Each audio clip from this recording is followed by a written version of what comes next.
Chapter 4 of Russian Fairy Tales by William Ralston Shedden-Ralston. This recording is in the public domain. Recording by Kevin Davidson. Part 3. The supernatural steed which Katoma tamed belongs to an equine race which often figures in the skazkas.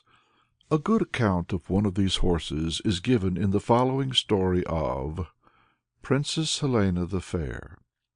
We say that we are wise folks, but our old people dispute the fact, saying, No, we were wiser than you are.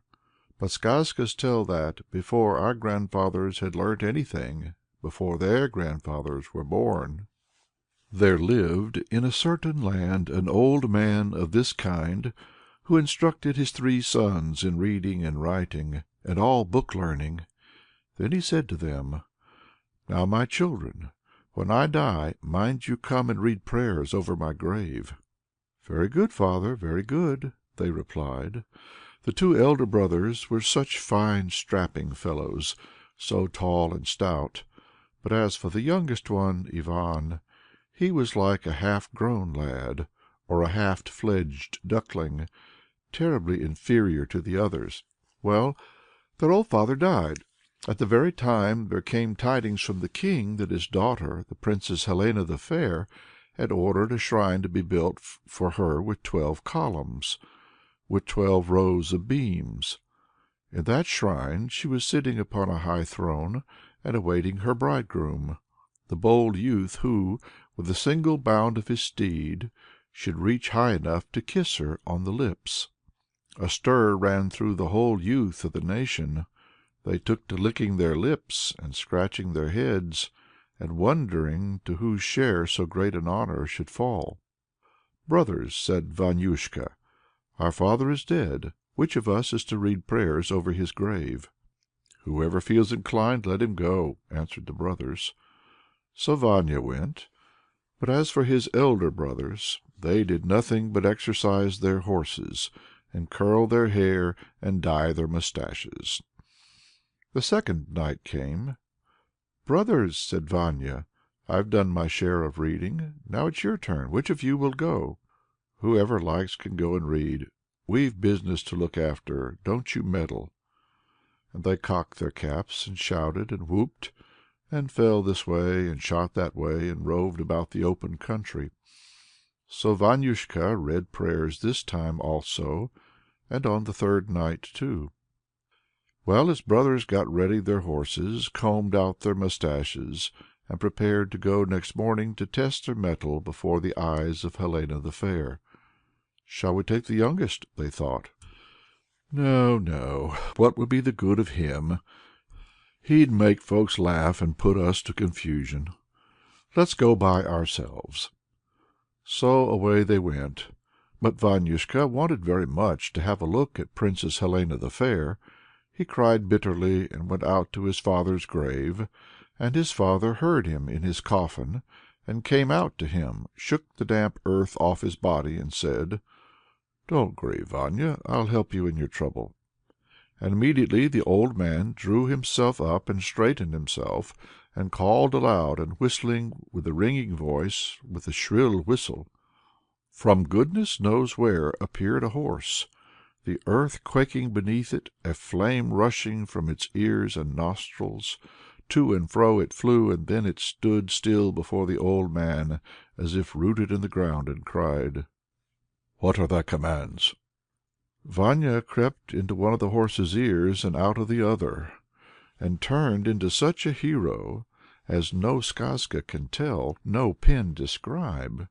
He mounted the horse, set his arms akimbo, and flew, just like a falcon, straight to the home of the Princess Helena.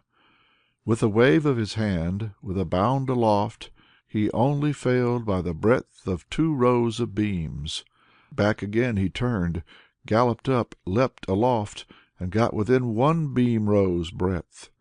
Once more he turned, once more he wheeled, then shot past the eye like a streak of fire, took an accurate aim, and kissed the fair Helena right on the lips. "Who is he? Who is he? Stop him! Stop him!" was the cry. not a trace of him was to be found. Away he galloped to his father's grave, let the horse go free, prostrated himself on the earth, and besought his father's counsel, and the old man held counsel with him. When he got home he behaved as if he hadn't been anywhere.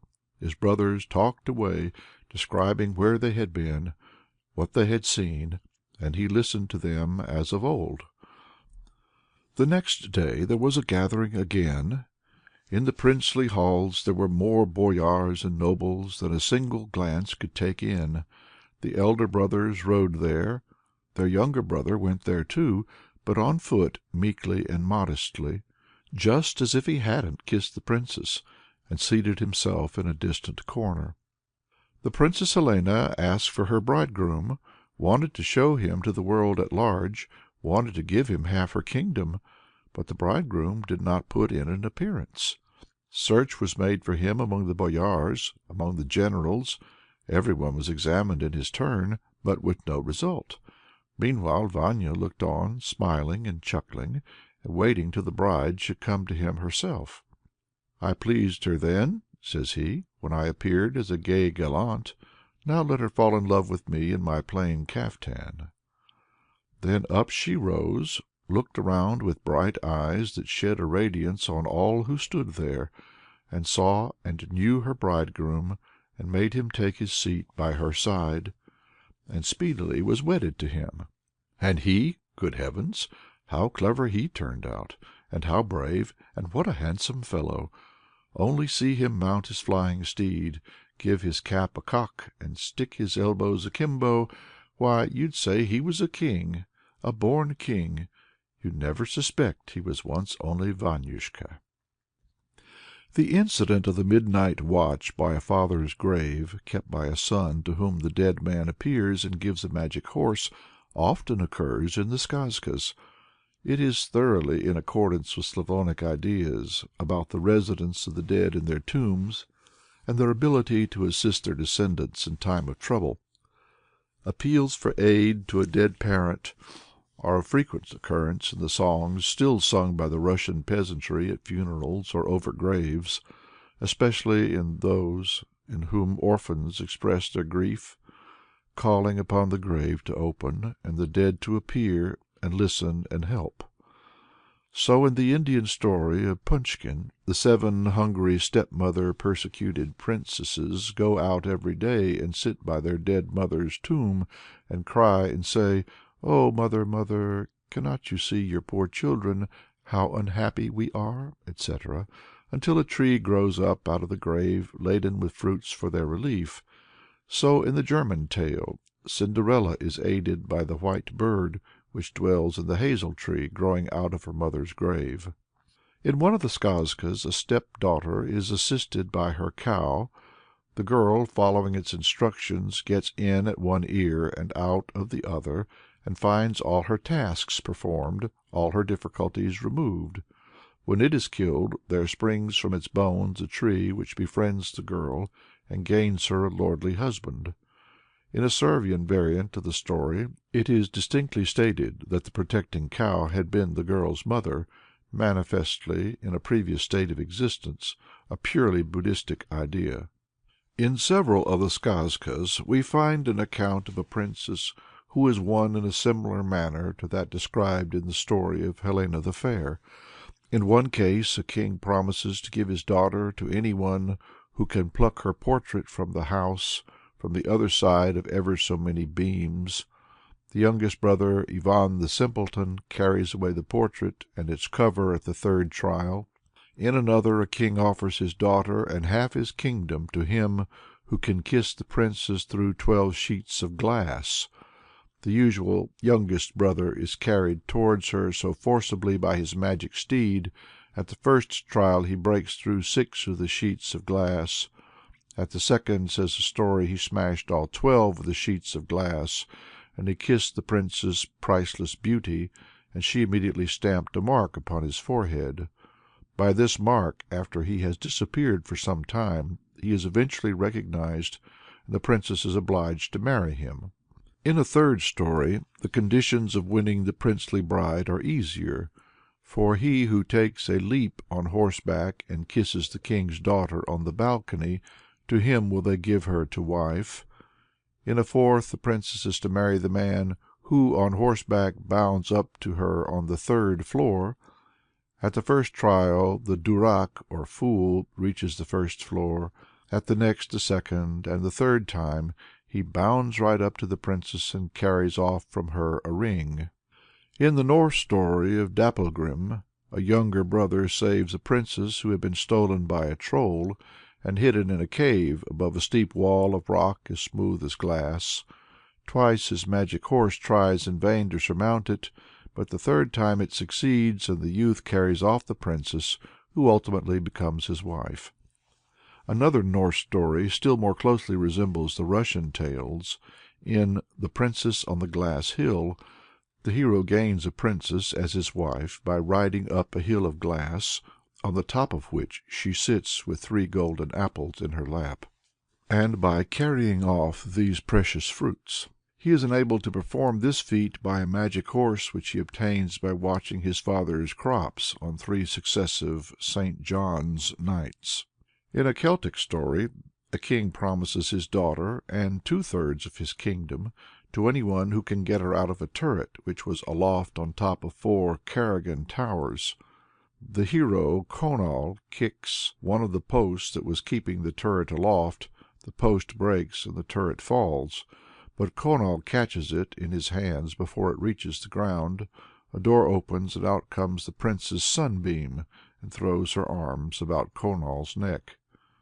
In most of these stories the wife-gaining leap is so vaguely described that it is allowable to suppose that the original idea has been greatly obscured in the course of travel. In some Eastern stories it is set in a much plainer light. In one modern collection, for instance, it occurs 4 times. A princess is so fond of her marble bath, which is like a little sea with high spiked walls all around it, that she vows she will marry no one who cannot jump across it on horseback. Another princess determines to marry him only who can leap into the glass palace in which she dwells, surrounded by a wide river, and many kings and princes perish miserably in attempting to perform the feat. A third king's daughter lives in a garden hedged round with 7 hedges made of bayonets, by which her suitors are generally transfixed. A fourth has vowed to marry no man who cannot jump on foot over the 7 hedges made of spears, and across the 7 great ditches that surrounds her house, and hundreds of thousands of Rajas have tried to do it, and died in the attempt. The secluded princesses of these stories may have been primarily akin to the heroine of the Sleeping Beauty tales, but no special significance appears now to be attributable to her isolation. The original idea seems to have been best preserved in the 2 legends of the wooing of Brynhilde by Sigurd, in the first of which he awakens her from her magic sleep, while in the second he gains her hand, for Gunnar, by a daring and difficult ride. For him only would she have who should ride through the flaming fire that was drawn about her hall. Gunnar fails to do so, but Sigurd succeeds. His horse leaps into the fire, and a mighty roar arose as the fire burned ever madder, and the earth trembled, and the flames went up even into the heavens. Nor had any dared to ride as he rode, even as it were through the deep murk. End of Part 3. Recording by Kevin Davidson, www.blogordie.com.